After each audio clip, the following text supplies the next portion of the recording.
Hello, everybody. Welcome to our third episode of GradTV. I'm your host, Bukky Babalola. Today's episode will be covering post-presidential election reactions. Here we have our lovely panel. Can you guys go ahead and introduce yourselves, please?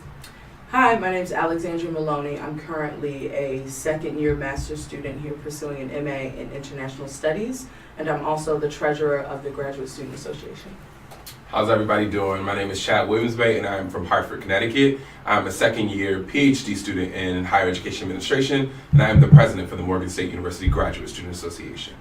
Hello everybody, greetings from Albany, Georgia. My name is David Lawrence, a 24-year-old first-year MA Journalism grad student here at Morgan State University. Welcome. Thank you for your time, everybody. So our first question is, what were your thoughts before the presidential election, like during the campaign and all that? I'll go ahead and take the first jab at it. This may sound funny to a lot of people, but in the run-up to the election, I kept repeating myself. Whoever wins, the Democrats gonna win the election, because the Republicans, they were just looking like out of sort. They were just looking in a complete disarray, and then on top of that, you have this character that is Donald Trump, who is trying to come in and take over the party. And then as the election went on, as January hit, I started thinking, you know what, Trump's gonna have enough support to win the Republican Party, but there's no way that he's gonna win the election. So as time ran up, I kept thinking to myself, and as Hillary Clinton became the president, the Democrat nominee, I was like, it's Hillary's race to lose, it's Hillary's race to lose, it's Hillary's race to lose. I think that I was confident that Hillary Clinton was going to win the election for president. Okay. I wasn't naive to think that he wouldn't be able to put a lot of traction, and that the Republicans wouldn't come out and vote in large numbers. But I did not think that we would end up in the predicament that we were in.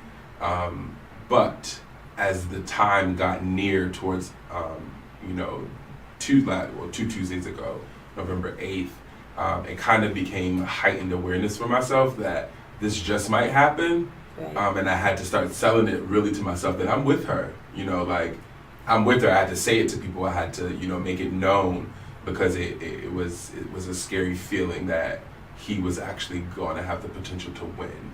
Right. So.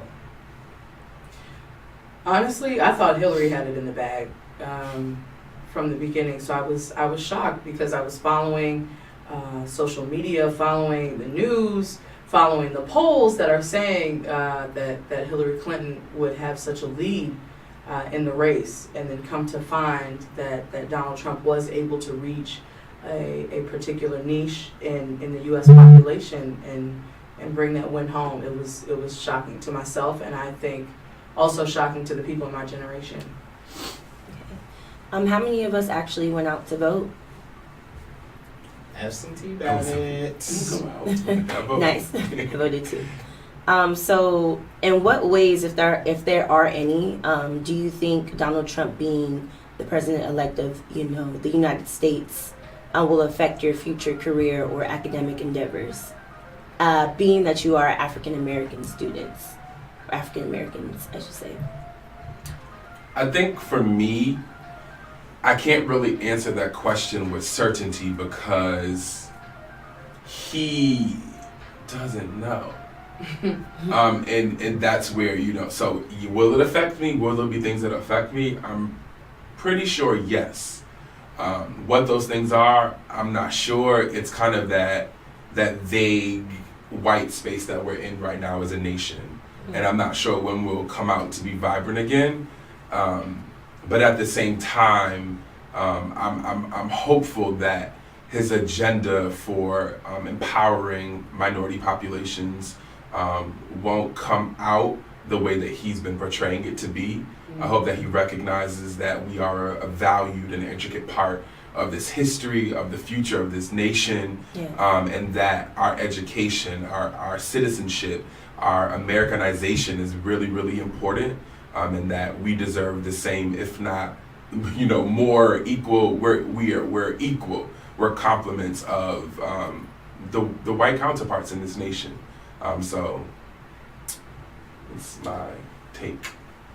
Alexandra? I'm concerned about my professional position as far as what my career is, because for me as an international studies student, I'm interested in working for the federal government. And one of his 100-day plan, agenda items has been the hiring freeze for federal agencies. And reading news articles and speaking to people who are currently in a variety of agencies who are saying, yep, we're already seeing people who are getting resignation letters for the new people that are coming in. It's very concerning for me when this will be my career, the time to really develop my career the next 8 years. We're graduating from a graduate program. So I think that's my biggest concern.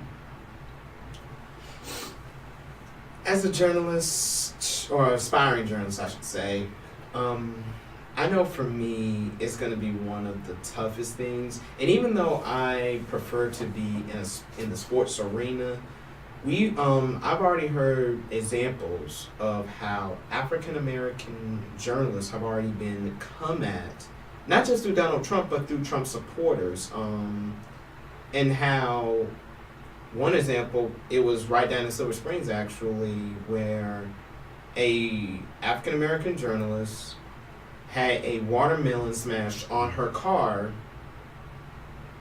and just that idea and the representation of that signals that if you don't have a lot of thick skin over the next 4 to 8 years, then it may be time to rethink your career ambitions.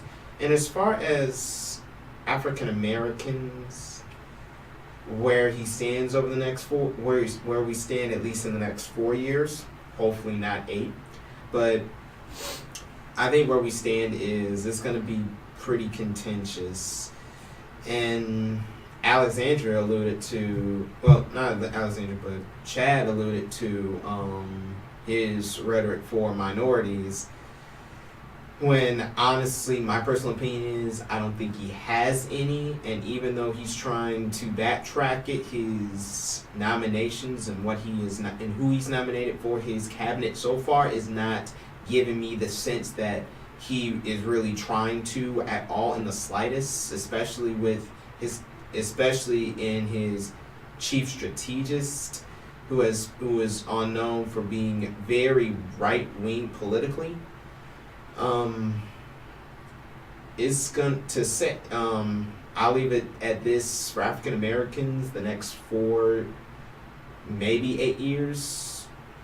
Saying that it's going to be a trying time is going to be an understatement, but I still have faith. But I still have faith and optimism that we will get through this patch of a presidency.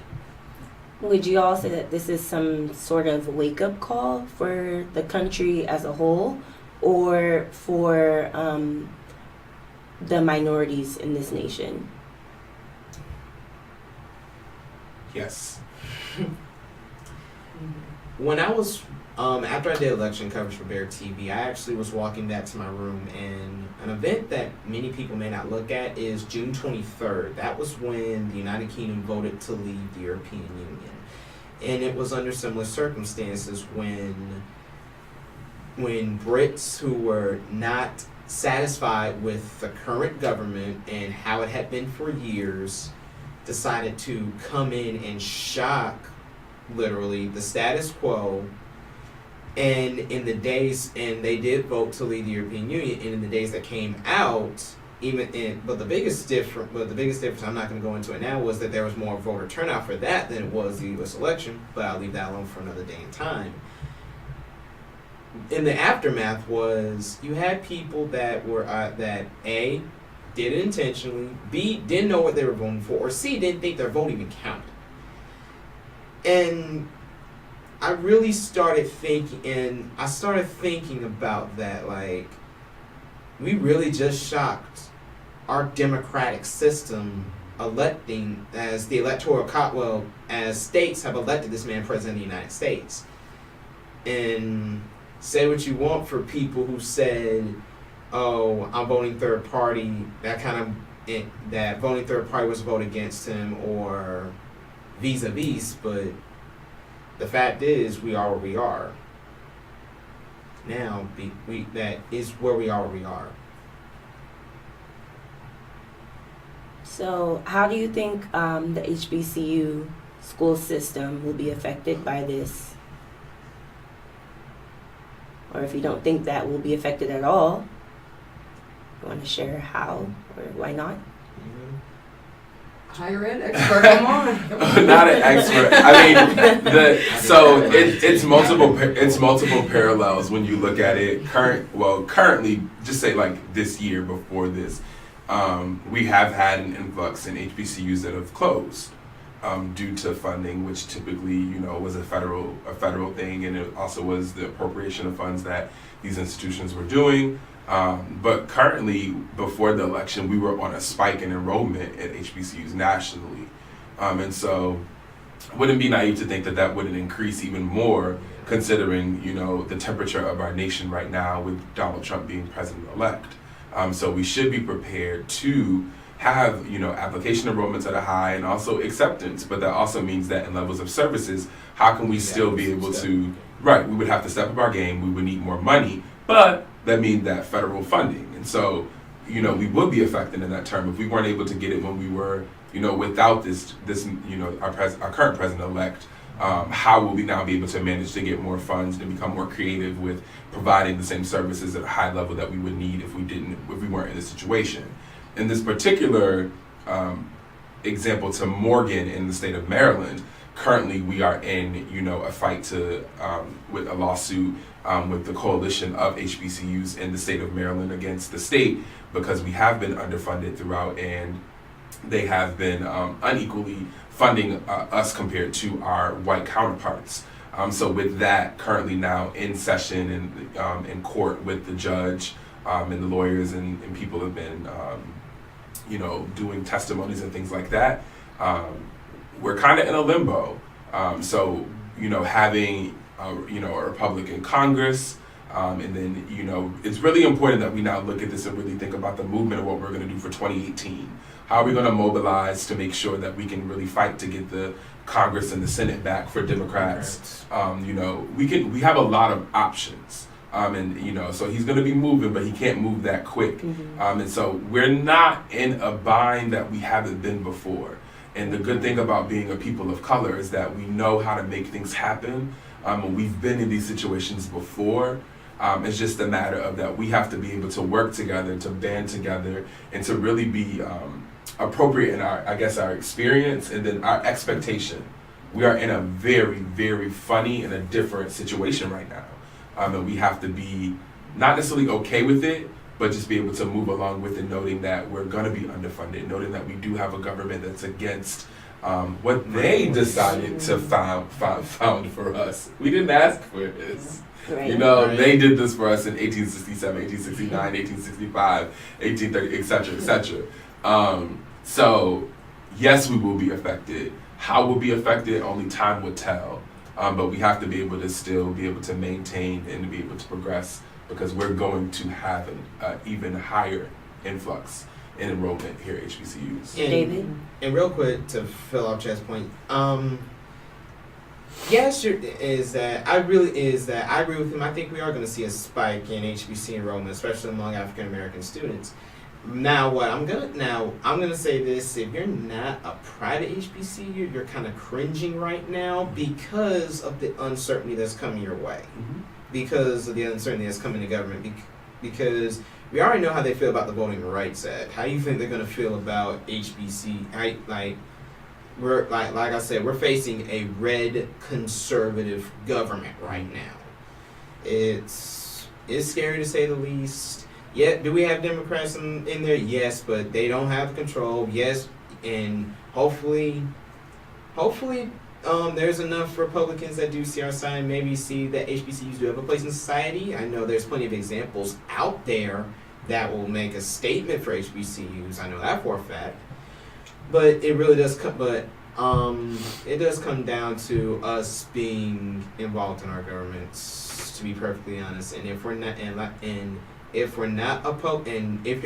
you're a public HBCU, this is really going to be a statement of it's time for us alumni, when we finally finish, when we get to that point, we need to start giving back to these schools because they're really going to be depending on our donations and our gifts now more than ever before.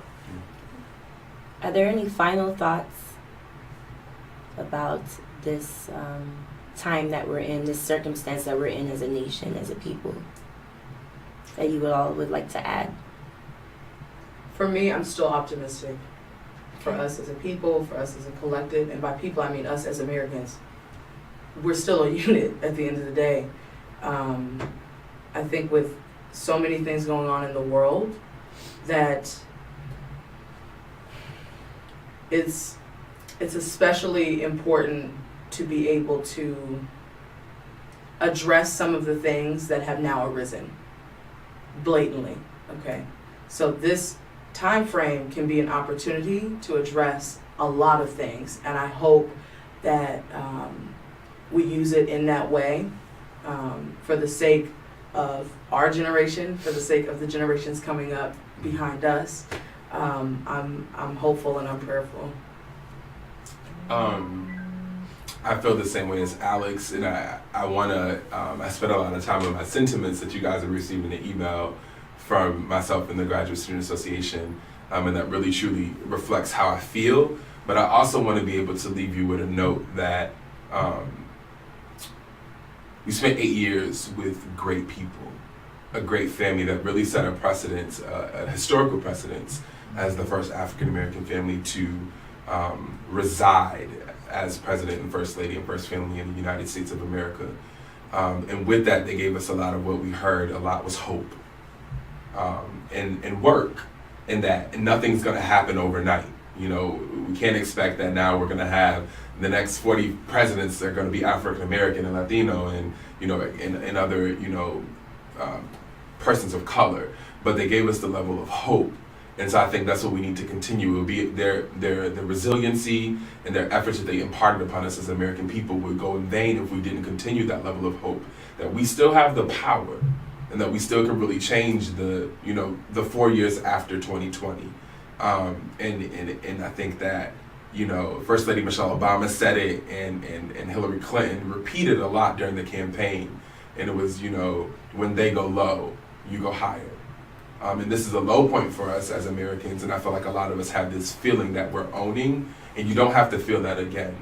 And so it's up to us to really change and curtail our history in the way that where we'll be. So it's our important time to get involved, to stay active, and to stand for something and remain hopeful. And now President Barack Obama and Michelle Obama will be on our side as civilians. So let's keep that hope alive. For my Bible readers, 2 Timothy 1:7. I think that's a big verse we're all going to need to rely on for the next 4 years. Don't have the spirit of fear, but love, power, and sound mind, because that's what's been given to us. I'm a firm believer in that. I'm also a firm believer in, despite all the gloom and doom, and yes, I've heard it all. Yes, I know racism. Yes, I know there is a big contingency against minorities coming into power right now, but I've heard many times, and I'm believing it myself, I never trust politicians, because honestly, what have politicians ever done for African Americans? What have they ever done for me? Everything that I've done with help, not from the government, we've had help in addition to taking our own initiative to get where we are. That's what's going to happen, and that's the attitude that's going to be needed over the next 4 years. That's the attitude we're going to need for the next 40 years, regardless of if Democrats come to power or not. But regardless of whatever happens, I do have hope because regardless of if I do end up in my preferred career or not, there's still going to be a place for me in this, there's going to be a place for me in this society, there's going to be a place for me in this country. And I'm going to make sure I fight to stay there. And because I've had too many influences on my life and too much upbringing, I'm not about to lose it all right now because of one man. Awesome. Thank you so much for your time. Thank you. Really appreciate it. Thank you all for tuning in. Gonna wish you all a happy Thanksgiving in advance. Hope you all enjoy it with your family and friends. And we'll see you all next time.